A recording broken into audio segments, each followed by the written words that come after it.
నిన్న పులగమన్నం చూసాం కదా, దానికి బెస్ట్ కాంబినేషన్ పచ్చి పులుసుని ఈరోజు చూసేద్దాం రండి. ఫస్ట్ చింతపండును వేడి నీళ్ళు వేసుకొని నానబెట్టుకోవాలి.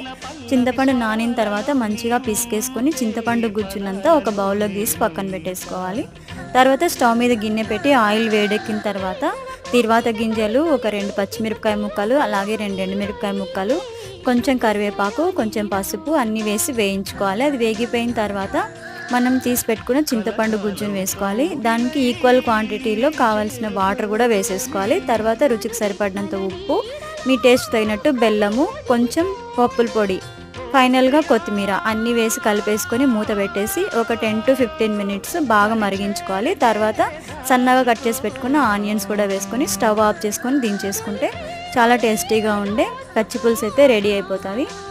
ఇది పులగంకి బెస్ట్ కాంబినేషన్. మీకు కనుక ఈ వీడియో నచ్చితే please do like, share and subscribe to my channel.